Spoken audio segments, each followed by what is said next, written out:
Technically, you don't hit it, I guess, either. Correct. Yes, I clicked. Hello and welcome. Oh, hold on. Something happened. Where did you go? Sorry.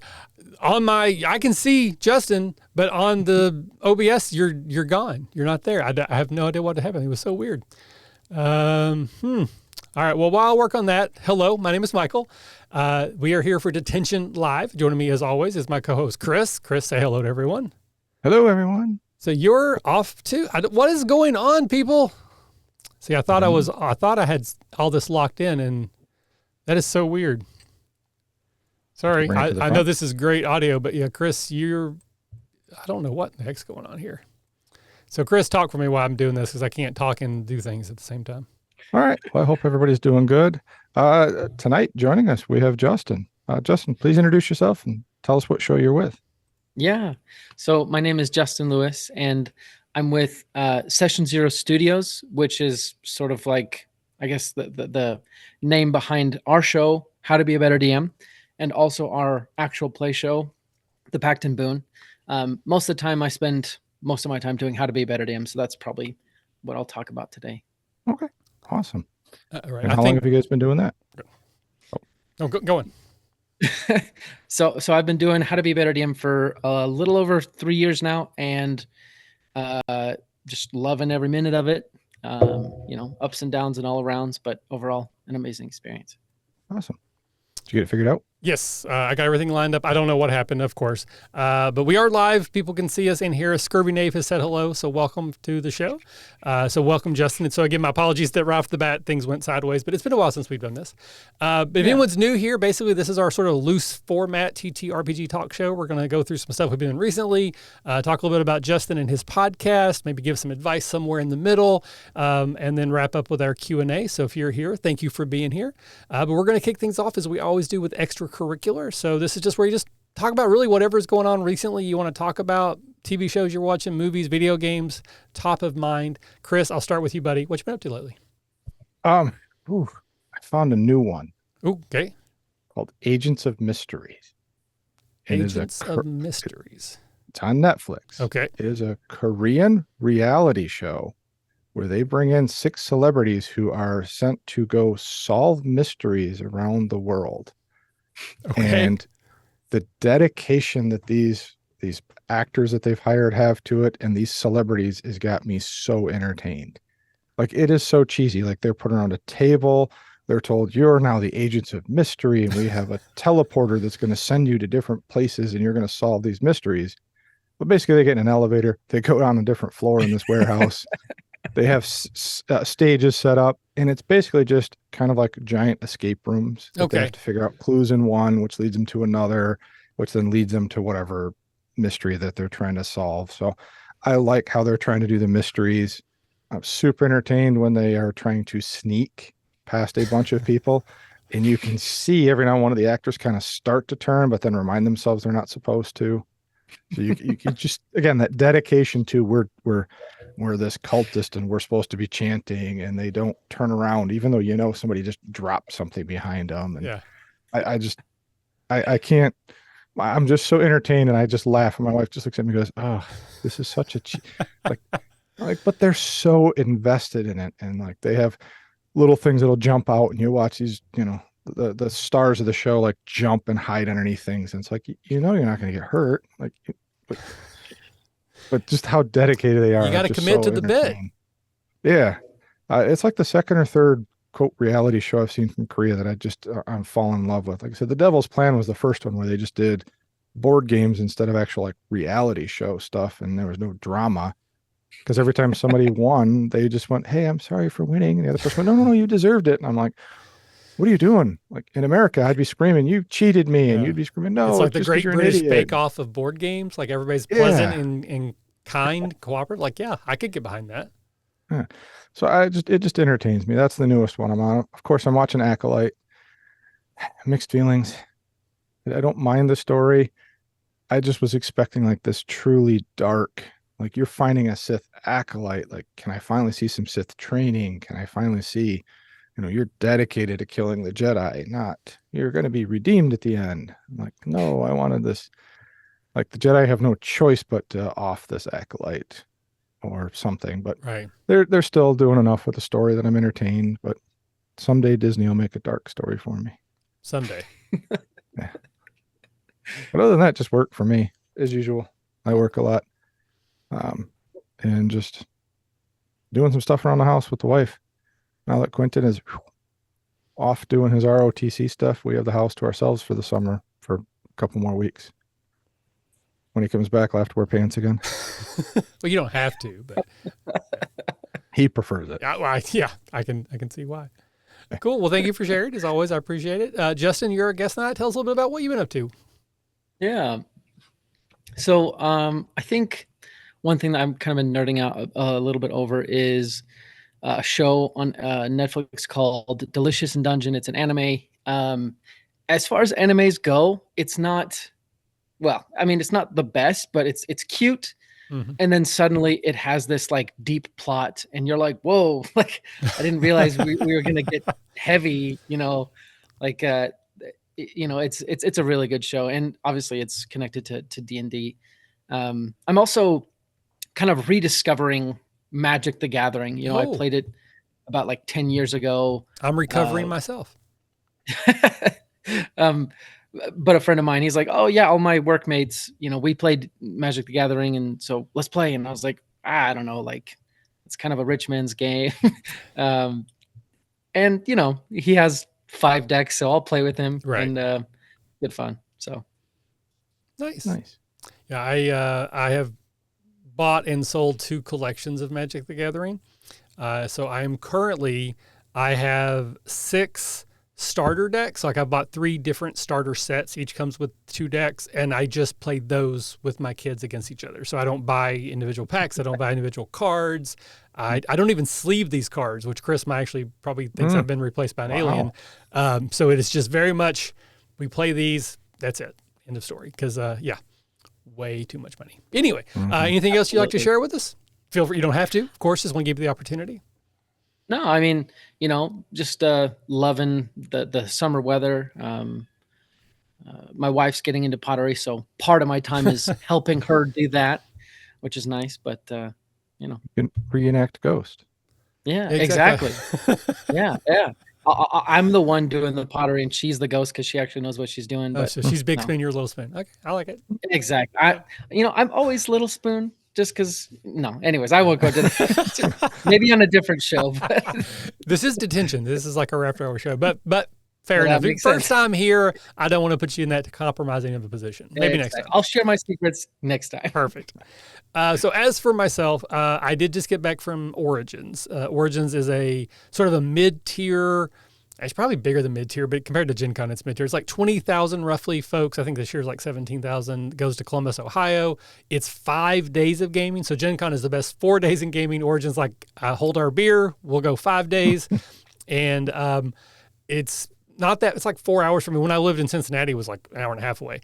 But I went every year for like 3 or 4 years in a row. And then we have a family vacation that happens every year in June. And it just kept overlapping. I think there were like 3 or 4, maybe even 5 years in a row where just every year it overlapped. So I couldn't go. And then last year it kind of unsunk, just synced. I don't know, whatever. I went last year, went again this year, went the full 5 days, had just an absolutely wonderful time. It was back-to-back gaming. That's literally all I did was game, food, sleep, game, food, back and forth.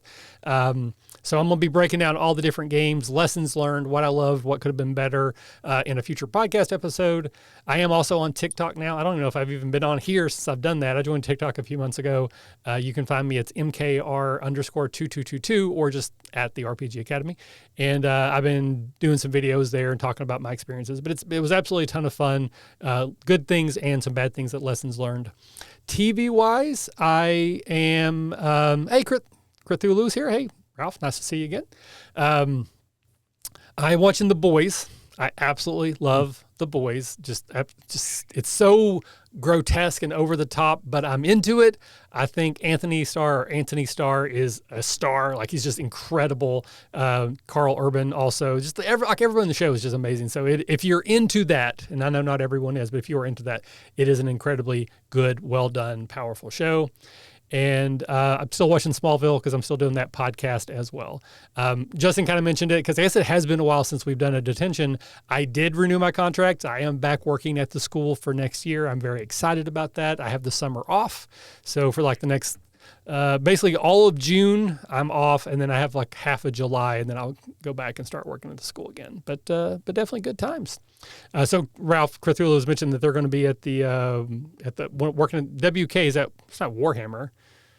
WizKids, that's what it is. I was like, I know where you work. WizKids booth at Gen Con. I will say maybe, because I had like 3 different people I promised I would see them at the Origins exhibit hall, and I never got there enough to actually find most of them. So I don't want to promise, but if I walk the dealer hall and I see you, I'll absolutely say hello. Ralph ran an Eberron game for me and some people for a little while. I think we were even streaming it. It might have been live stream for a while. It kind of fell apart because that's what happens to campaigns. But I love Eberron. It was fun, so thank you for doing that. All right, so we're going to do our first of our improv games. This is how we break up each of the segments. We do some improv poorly, and our first game is what we call 10 things. The idea here is that we will take turns prompting one another in turn.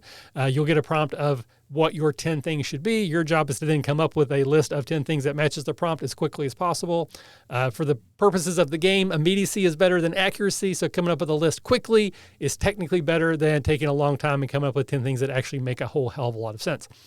So Justin, you are the guest, so you get choice. Do you want to go first in terms of prompting Chris or I, or go first in terms of one of us prompting you to start the little circle there? So what would you prefer, sir? I think I will prompt first. Okay. Who wants to go least? Because I'll probably pick you. Doesn't matter. Okay. All right, Chris, how about you? All right, fire away. 10 reasons why your party would choose to work with their nemesis. Ooh, money. Money. Fame. It's a way to screw over a different nemesis. 3. Magic items. 4. Big party afterwards. 5. Free food. 6. Snazzy clothes. 7. Maybe they're a good uniform. Let's see. That's a good one. It gets them to another plane. 8. And maybe they're high school sweethearts there, and they're trying to impress her again. Ooh, 9. Ooh, and maybe it's the only way to save the princess. 10. Ooh, that was in fact a list of 10 things. Very good, sir. Very good. All right. I love the last one. So the way that will work is you will then prompt me, sir. All right. I will. Since you just got back from Origin, how about give me 10 things you see at conventions? Cosplay. 1. Board games. 2. 3D printed stuff everywhere. 3. Dice boutique. Every third vendor was dice. 4. Sweaty people. 5. Happy people. 6. Kids. 7. Despair. 8. Triumph. 9. Games I want to buy. 10. It was, in fact, a list of 10 things. All right. So I have a quick question for you, Justin. Your show, is it primarily about D&D, or do you cover multiple games? It is primarily about D&D. I have played other games, but we focus primarily on D&D. Okay. But you have some experience with a wider selection of games. Yes. Okay. Give me 10 different non-D&D RPGs. Oh, this is going to be very difficult for me. Well, first of all, do you count like video games as RPGs? Sure. Okay. Well, first of all, Mysteries Unknown. 1. Genesis. 2. And would Genesis be different than like Edge of the Empire or that? It's your list. It can make as much or as little sense as you want. Edge of the Empire. Okay. 3. There's the Mistborn RPG. 4. The new Stormlight Archive RPG coming out. 5. I think there's one called Fate. 6. Jeez, this is tough. I guess technically with Zombicide. 7. Shoot. I don't want to go video games, but Breath of the Wild. 8. Elden Ring. 9. I gotta think of one that's not a board or not a video game. Gosh, what is it? Oh, Call of Cthulhu. 10. That was, in fact, a list of 10 things. Awesome. Thank you very much. Sorry, I wasn't trying to make it super hard, but I thought that would give me a good idea to kind of figure out like what sort of games and your headspace. Absolutely. All right. So we're going to move into used books, and this is the section of the show that a lot of times we kind of will look at a game or a campaign that one of us has played or ran in, and we're kind of like deep diving, looking for lessons learned, things that went well that we would want to try to replicate, or things that went terrible that we're going to avoid. But tonight, since we have Justin here as a guest, we actually want to take a little time to talk about him and the podcast that he's a part of.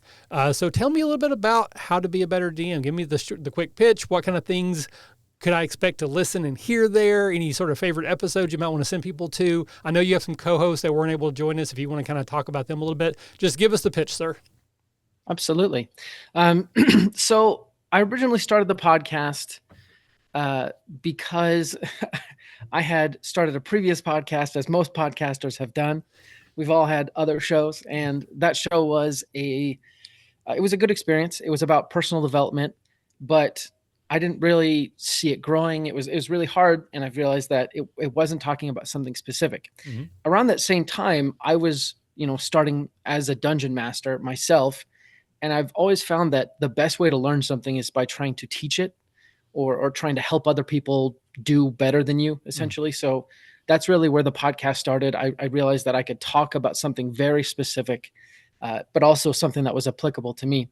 And then I brought on my co-host because one of them was one of my players, and he's always been a big fan of fantasy. And I really just like the way his brain thinks. The other one, we were in a writing group in college together. And we worked at Papa Murphy's together when we were younger, and just shared a love of Star Wars and everything. Just to interject, I love Papa Murphy's. When I lived in Cincinnati, I loved their food. That's a take and bake place, right? Yeah. And all of them around me closed. I haven't had it in years, but it's so good. Yeah, I freaking love Papa Murphy's. And honestly, working there, it was nice because all of their veggies are freshly cut every day. Their dough is made like fresh, it's every day. Just like really good ingredients generally, like as far as, fast casually.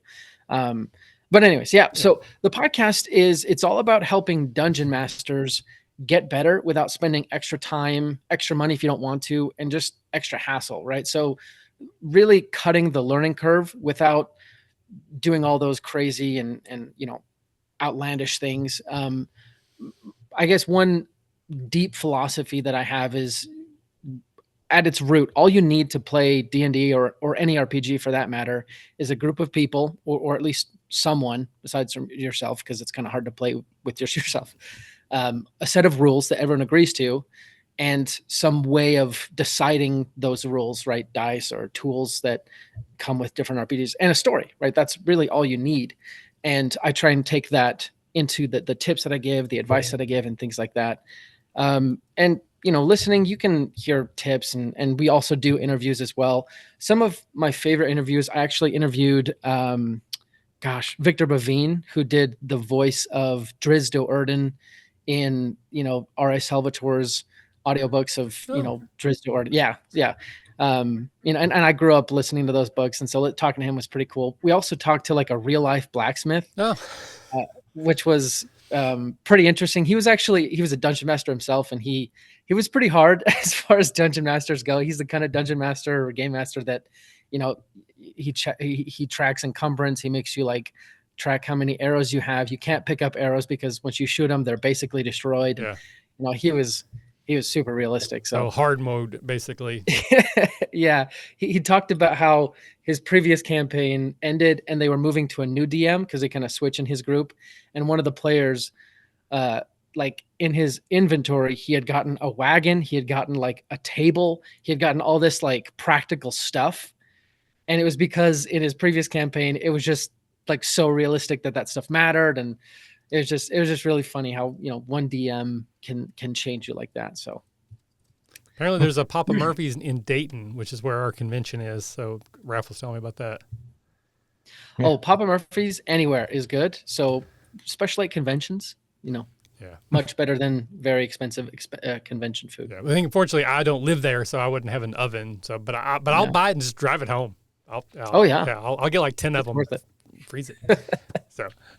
So is there like because again, as someone who's done a show for literally years, where it was very kind of similar. Like we're trying to Yeah. help people become better DMs or get started DMing. Is there a structure to your show? Do you have segments? Is every episode different? So just kind of give me like an idea of like what I'm going to, if I just randomly tune into an episode, what am I going to get versus if I listen to every episode? Yeah. So our structure is pretty simple, right? Every episode, we try and keep it really short because obviously people have limited time, but we really try and cover one topic, right? And that's what we're going to do on that show. We're going to give you, all the points of that specific topic. So for example, tomorrow as of this recording, as of the streaming, tomorrow our episode is coming out. I did an interview with a improv comedian from a comedy club nearby. And we really just talked about, how to instill improv into your game better and how to kind of let go of the reins as a dungeon master and relax a little bit. And honestly, I think the best place for someone to start to get the sense is really just episode 1, where I talk about 8 reasons or not 8 reasons, but 8 tips to make your one-shots better. Cause I'm a big fan of one-shots. I think every player actually should DM or GM one-shots at least once, just honestly to give your dungeon master or game master a break because they need it. We all know that. But also you need to sit in the chair. I mean, I think it definitely would give an appreciation for what game mastering is. And like worst case scenario, you hate it and you're like, oh, this is harder than I thought. I will give a little more grace to the people who are running games for me. Best case scenario, you love it and you become a forever GM too, because it's a lot of fun. Like I love playing, don't get me wrong, but I enjoy GMing more than I enjoy playing. Like if I had to choose one or the other forever, I would choose GM. Though in my old age, it's more like 60-40 rather than 90-10 like it used to be. But yeah, absolutely. I also think that people should jump across the screen when they can. Chris, feel free to jump in here anytime you have questions, comments, concerns. I would love to see more players jump in as GMs. I still think the biggest obstacle people have is just the self-confidence. They're like, ooh, I got to be on the other side. I struggle to keep one character straight in my head. Now I got to take care of all these NPCs. And I'm like, no, you don't. You have one at a time. You're not going to be role-playing 5 NPCs at one time. I can't. I might maybe, I struggle sometimes on Redemption to keep track of the 2 PCs I'm playing and the NPC in the scene. And usually one of them just sits in the corner and doesn't say anything. So I think it's really just a confidence thing. And I hope your show can give people more of that confidence and get them to try it. And try an easy game and try first level. I mean, how hard is it to GM first level? Here's some goblins. Go kill them. It's not that tough. Saying the guy who's GM'd for over 30 years. Yeah. I'm old. Or you could even try a GM-less game. Action 12 Cinema anyway. It's a great baby steps into the hobby. Sorry, Justin, go ahead. No, I was just going to say, you wouldn't have GM'd for 30 years if you hadn't GM'd once, right? Like it takes the first time and you never know unless you do it. As far as the confidence goes, it's interesting you say that because, in talking to the people who've reached out about our show, and I'm guessing you guys have seen the same thing with faculty. That's the name of the show, right? So it's faculty meetings is our faculty DM meetings. Advice show, yes. Yeah. So I'm guessing you've seen the same thing with faculty meetings of like new dungeon masters or game masters or perspective. Like they're just so nervous to try the first one. And I wish I could just reach through the screen or whatever and just grab them and shake them and be like, dude, it's just a game. Like it's not the end of the world. I mean, I think that is where there's this weird sort of dichotomy between, because again, I still get anxious. I've been running games for over 30 years. I say that the first 25 years I was pretty bad at it, but I've gotten pretty good in the last 12, right? I'm better now than I was. But even so, right before every single game, I get nervous. And there's a part of me that's like, man, I hope no one shows up. I hope everybody cancels. Should I cancel? I'm not feeling good. I still go through that anxiety, but once I start playing, once we sit down, I'm like, okay. And just, I kind of go into autopilot for a minute. And then once the game is going on, I'm fine. But right up until that moment, I'm still very, very nervous. So I totally get the anxiety that people will have. But I think it's the same thing. If they actually do it, yeah, you can get better. Yes, there's things that you will do wrong, but we all still do. But it's actually not that hard. It really isn't. It can be, But it really doesn't have to be. Like to Chris's point, like a low-level adventure, you need one NPC, you need one location, and you need one thing for them to do. That's all you need for your first game. And then just sort of like go with it. And then before next game, you need the next location, the next NPC, and the next thing that they do. And, you know, it doesn't have to be a 12-hour streaming session like some of these actual plays. Like I run convention games that are 2 and 3 hours. They're a ton of fun. And then you're out. It's like a movie. It doesn't have to be 7 hours long. Yeah, I think what you just said there about streams and actual plays, like I love actual plays, you know, I do an actual play, but I think we need to stop comparing ourselves to actual plays. Like if you can only do 1 hour a week or even like a month, and that's good for you, like that's exactly what you should do. If that's what you can handle, you know, if that's what you want to handle, Yeah. you know, don't worry about it. Sure. And definitely don't compare yourself to like a Matt Mercer who can do 5,000 different voices and keep track of all of them. I've said it many, many times. I think I have maybe 3 voices and none of them are good. Most of them are just a variation of this, or just higher or deeper. Yep. I can't do accents very well because of my speech impediment and some other stuff. So I tell everybody, as long as you capture the feel of the character, you don't have to put a Scottish accent on every dwarf. Yeah. Just be a dwarf or what you want that character to be, and just have fun with it. I mean, almost every GM I've ever had couldn't do voices well, and we never cared. Yeah. I mean, I've just described him and go. Right. Yeah. I've played a few games with people who can do voices, and it is great. It truly is. It is a tool in the toolbox that they have that I do not. But to Chris's point, and we've talked about this before, there are other ways to embody an NPC. You can do mannerisms. You can do your speech pattern, how loud, how soft, how fast, how slow. You know, you can, again, like steeple the fingers. You can stand up. Like there's all these different ways that you can embody an NPC beyond just what they sound like. That if that's something you can't do, that doesn't mean you can't have interesting, evocative, intriguing NPCs. It just means you have to do something else.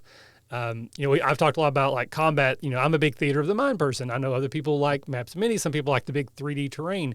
Each has their advantages and their drawbacks. Whichever way you do, you just need to get good at that. So if you can't do voices, get good at the other stuff. And that doesn't mean you have to be good day one, but it's something you develop over time. And actually, I mean, I might push back a little bit, but I would say what you mentioned, Michael, is even more important than being able to do the accents, right? Being able to inflect your voice, add emotion, you know, that's the actual role playing behind the voice. But also to your point, Chris, it's funny because, you know, back to our episode with Victor Bavine, I asked him, actually, I don't remember what I asked him, but I noticed how his narration and his drizzed voice was so similar to his normal voice. And he said, when you're narrating audiobooks, you want to pick like the character who's going to talk the most and make their voice your voice, because you can keep it, you can handle it. And so I think as dungeon masters, you know, if you have an NPC that's sticking around for a while, don't do a voice, just do your voice, because it's going to be easier and it's going to be more lifelike, you know? That makes a lot of sense. I will say, again, as another tip, I know I've mentioned this before, that whether you're doing a podcast or not, I think it's valuable to record yourself when you do your sessions. One of the things that has made me a much better GM is editing our actual plays. Like I don't really do a lot of them now, but I used to when we first started. And I could go back and listen to me running, and I would hear where people lost. Like they didn't know what's going on. They had to ask a bunch of questions. I could hear when people were just on the edge of their seat and they were so excited to do their thing. And I go, okay, what was I doing when that happened? And what was I doing when this happened? But also for like creating NPCs on the fly or using voices, you can go, oh, that's the voice I use. Oh, that's the name I came up with in the middle of the adventure. So it's just it's kind of a shorthand to take notes, but then it requires that you go back and listen to it. So it's, again, whichever way you want to go, utilize it. But I have found that recording myself and listening to myself has been very valuable. That's really interesting. I like that because, I mean, just recording yourself in case there's like a player missing or something like that. I've tried that before, but it obviously didn't, you know, it wasn't studio level quality. Sure. I wish there was some sort of solution for RPG players where it's like, yeah, record every session, you know, store it here or whatever, just so you can go back and re-listen to it and have your own actual play if you want, you know? Yeah, there is. It's just money. You just get Yeah. microphones, or if That's you do, true, if you're that's true. virtual, Zoom will do that. But again, also Zoom costs money. It's like $20 a month now at this point, but it'll do Yeah. that. But again, I'm sorry. I feel like I've jumped over you. So yeah, tell me more about your show. Any other exciting guests? Is there a specific episode other than the first episode, obviously? So I guess I'll kind of roll that back. And then what are some of like the pieces of advice that you think are most important for someone who's like, I'm thinking about DMing, but I've never done it before. I'm nervous. You've already mentioned a couple, but what are some other like pieces of advice that you've gotten or received that you'd like to share? Yeah.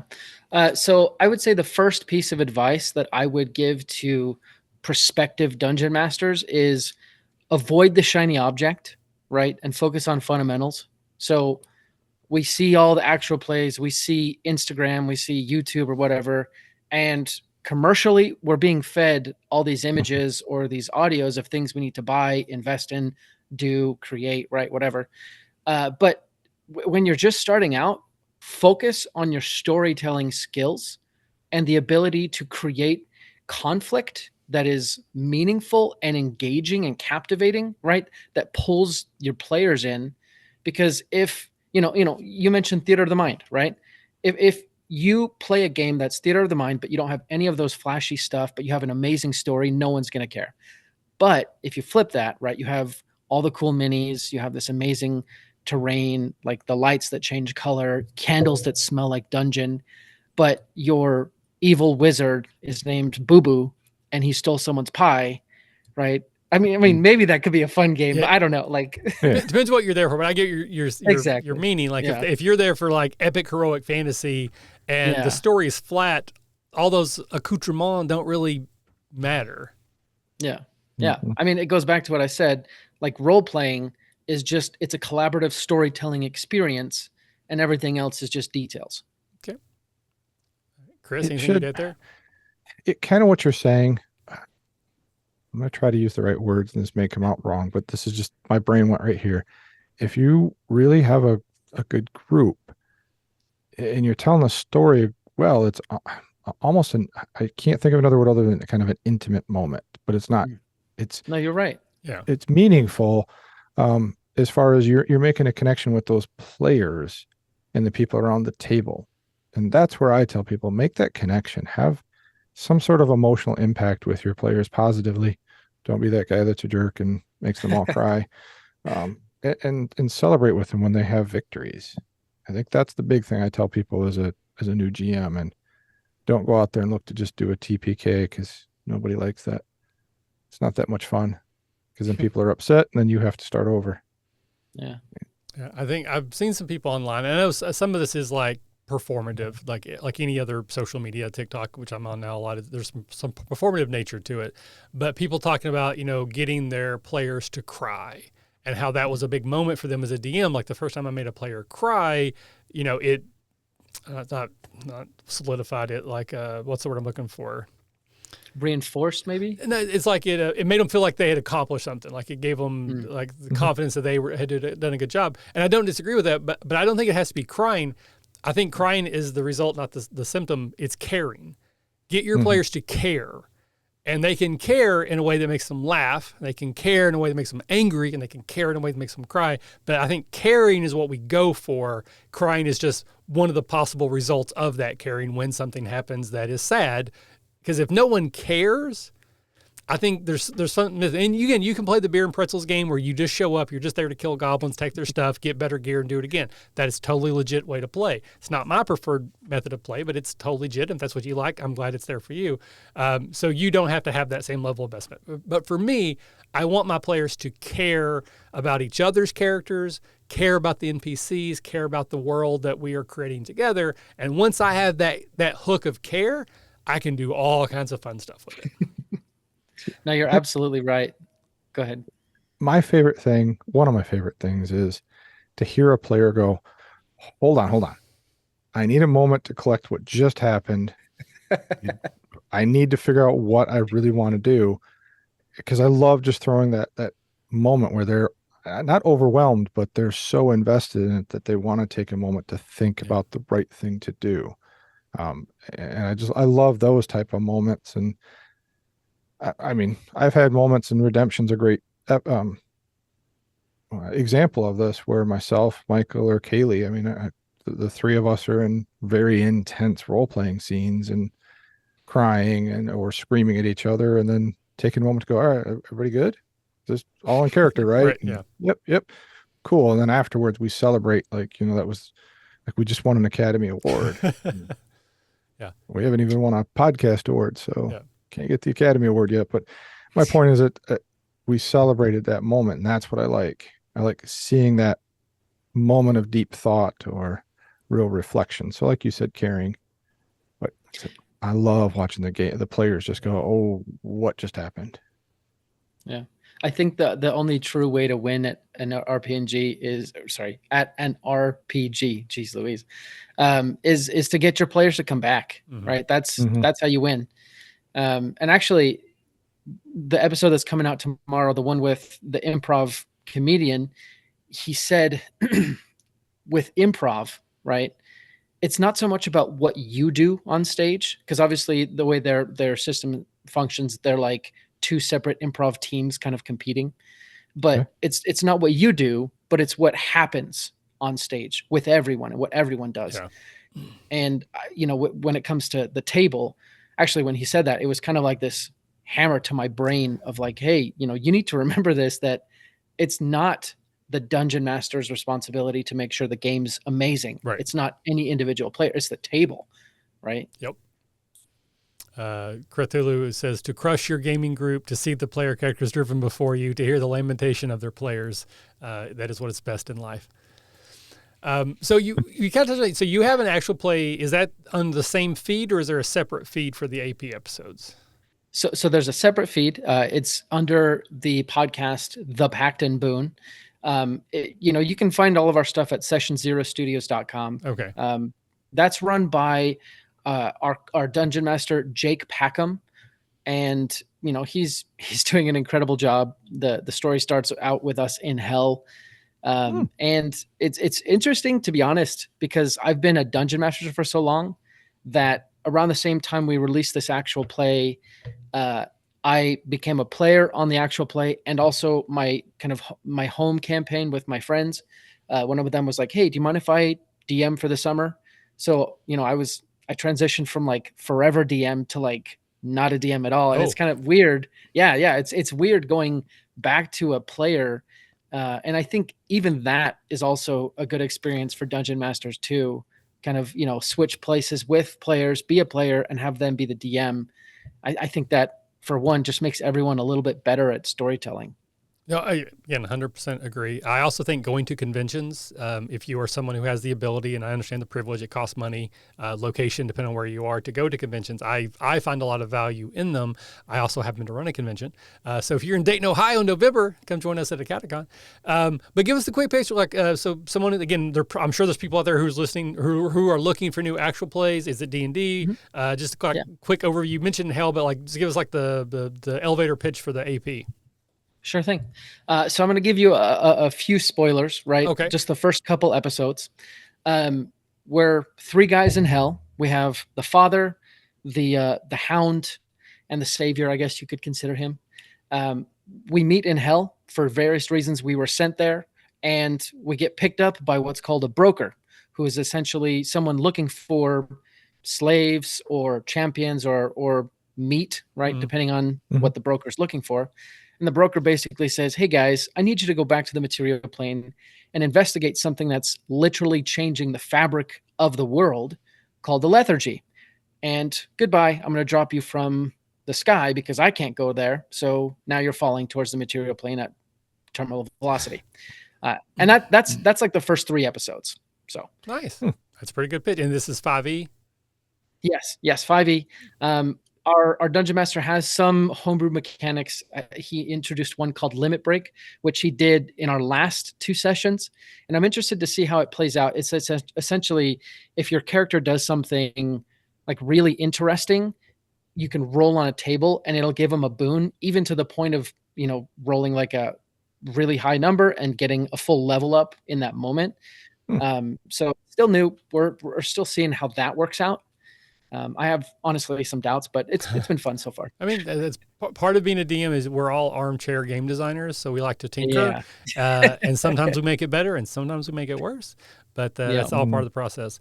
So I can see the stream is starting to flip a little bit. I'm getting some red and yellow, so it's possible that it may be getting like staccato to the people who are listening. Okay. But again, the Zoom should be fine, and our audio only will certainly be fine, so it'll still go out that way, but it's starting to get a little bit wonky.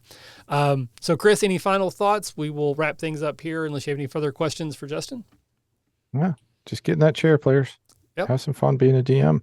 And DMs, when your player takes over as DM, don't be a jerk to them. Yes. Relax. If I purposely always say, great job at the end of it. Thank you for running. And I don't critique. If they ask questions, it's positive feedback on, well, here's what I liked. Here's some things I think that you did really well. Maybe a couple areas you could tweak a little bit, maybe this or that. Just make it fun for them. And don't be a jerk. Yeah, I spend more time on Reddit than I should. It's really bad for me. But I have seen multiple posts from people who say, someone in my group wants to be a DM. How can I F with them? Like, why would you want to do that? Don't be that person. Don't purposefully try to mess with your DM, whether it's their first time or their thousandth time. Try to be a good player and make it easier for them and everyone else at the table to have fun. Because it seems like it's a jerk behavior. Anyway, final time again, socials, where can people go to find you? Where can they go to find the podcast? One last time. Yeah. So everything you can find at sessionzerostudios.com. Our social media is there. Everything's there. If you're looking for an episode, and it's tomorrow, so the 27th of July or June, you can get our latest episode, which is about improv comedy and how it relates to D&D. Or you can get our first episode, which you just go to sessionzerostudios.com/captivate-podcast/4 tips for creating a one shot. And the URL is somewhat misleading, but that's where you can find that. And as always, I'll put links in the show notes to make it easy for people to get to places. So if you're listening to this and in the future and you're like, hey, that sounds cool, I'll put a link, just go click it and I'll get you there. All right, so we're going to move into our second improv game. This is Where Have My Fingers Been? And this is a game where we will basically take turns, once again, prompting each other. The idea is to prompt a short scene that involves at least two people, and then we are going to finger puppet and kind of act out that scene. It's best if it has a beginning, middle, and end. I often leave one of those out because I think it's funny. Justin, again, you are the guest tonight, so would you like to go first in terms of prompting Chris or I, or would you like to go first and being prompted to give your scene? Well, I think it's only fair that I go first in getting prompted. Okay. Since I went first the other one. All right. Chris, do you have an idea for a prompt, or would you like me to do it? I got an idea. Okay. So Justin, you do have to sing the song. We are contractually obligated. New York Tater will riot if we do not sing the song. So just again, if you, first time here, basically the song goes, where have my fingers been? I said, where have my fingers been? So if you could sing that song, you will then get your prompt there. Okay. Where have my fingers... Is there like a tune? I can't carry one. Okay. Yeah. Okay. Where have my fingers been? I said, where have my fingers been? Perfect. That's harder than I thought. Perfect. Nailed it. Nailed it in one. You're two people who have finally found the big red button. What is it? It's big. Yeah, but what is it? It says button on it. Do you think I should push it? I don't know. I mean, it's been here this whole time and we're only now noticing it. Yeah, but like, it's a button. Shouldn't I push it? Are you kidding? It's a big red button. Like, oh my gosh. How have we not seen this before? I think I'm going to push it. Okay, just let me walk behind this chair and go ahead. Okay, I'm going to do it. Okay, I'm going to push it. Okay, I'm going to push it. You said that. Nothing happened. Well, that was a waste. That's I got. Yay! And that's where your fingers have been. Yay! That's where my fingers have been. All right. So since Chris prompted you, you will prompt me, and then I will prompt Chris to wrap things up. So again, New York Tater must be obliged here. Where have my fingers been? I said, where have my fingers been? Okay. So you are depicting a scene where someone has found a genie, Mm-hmm. but the genie is not quite the same as normal genies. Okay. So you will be given 3 wishes. Cool. That's great. So it can be anything that I want. Well, there are a few stipulations, classic, can't bring him back to life, can't make him fall in love with you. I can't actually create landmass. So, no new nations, anything like that. Okay. What do you think I should wish for? In all this time, no one has ever asked me that. That shows that you are wise. So you should not ask for wisdom. You should ask for money. I wish. Now let me think about it. Okay, dude, I got places to be. Okay, I got to go back my lamp. Okay, okay. Oh, wait, okay. What would you wish for? You already asked me that. I wish to set you free. Cool, you're dead. And that's where my fingers have been. Yay! All right, I think I switched places halfway through there. You did. Yeah, okay, right. That's fair. Right. Chris. All right, so where have my fingers been? I said, where have my fingers been? Your fingers are 2 players fighting to be the next one who GMs the next campaign. Ooh, good one. So I should GM. Well, no, I want to GM. Well, why should you GM? Because I'm better looking. That doesn't qualify you to be a better GM. I'm funnier. That's a matter of perspective. I'm taller. Well, still, that doesn't mean you're going to be a better GM. I'm more creative. It's my house. You win. And that's where my fingers have been. Yeah, that is always the veto power. It is the house. Excellent. All right. Well, thank you, Justin, for playing along. I appreciate it. Thank you. So we're going to move into the last section of the show, and this is our audience Q&A. We do have a few people who are watching. Sometimes we have questions. Sometimes we don't.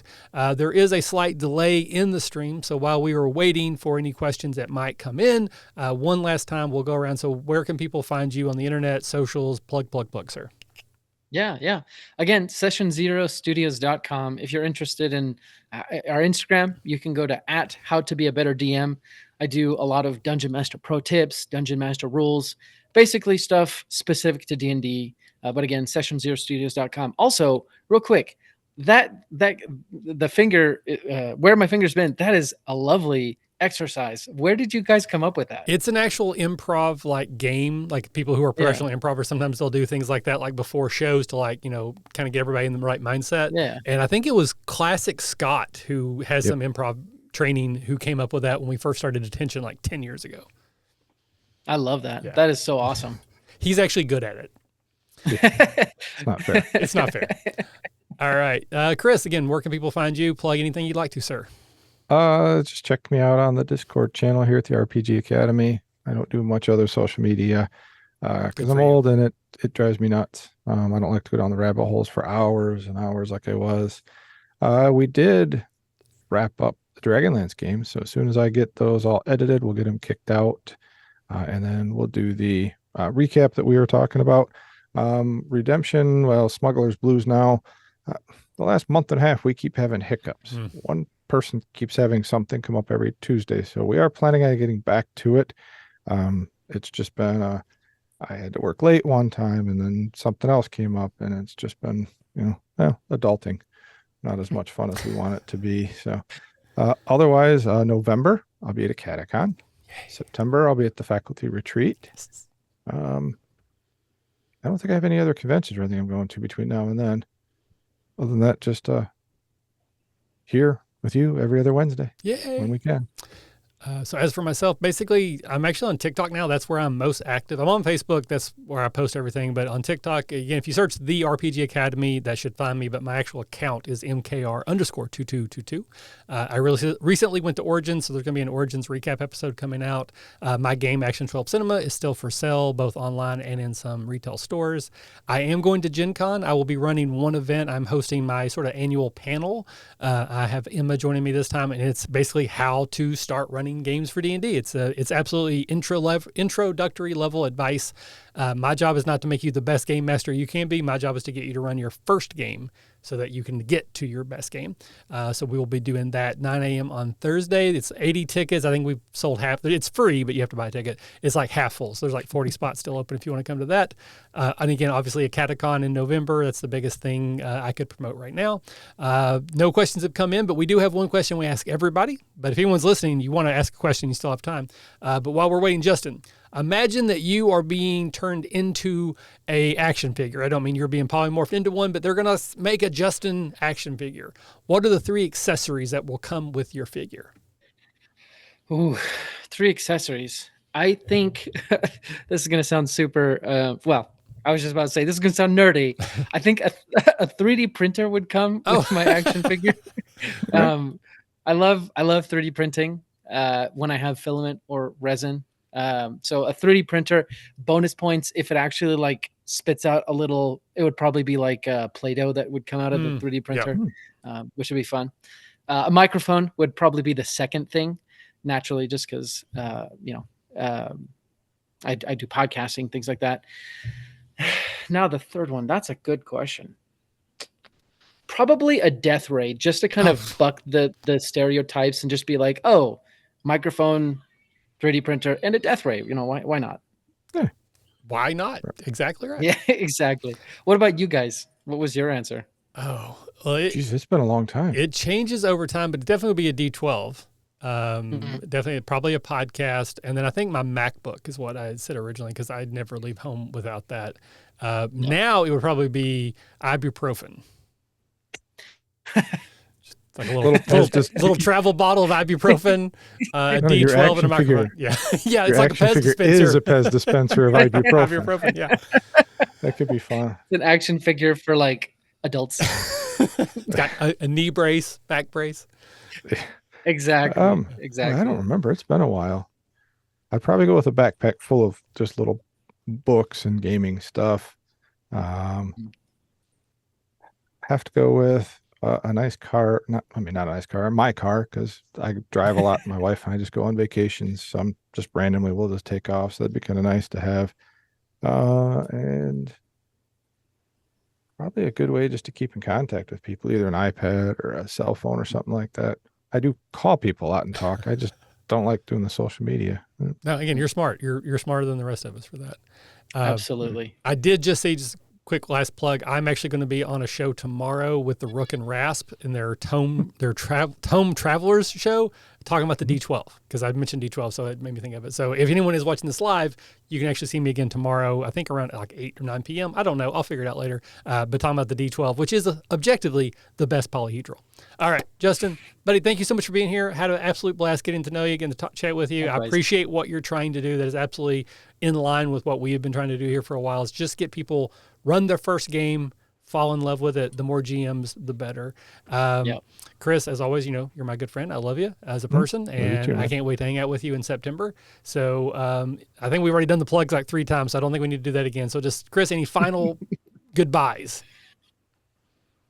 No goodbyes. Just see you next time. Perfect. Justin, any final words? Yeah. Just, you don't get to the best without doing the first. So you better do the first. But also, don't take yourself too seriously, because that's a quick way to ibuprofen Pez dispensers. Yeah. And of course, again, remember our motto here at the RPG Academy is, if you're having fun, you're doing it right. Thanks, and we'll see you next time. Bye, everybody. Bye.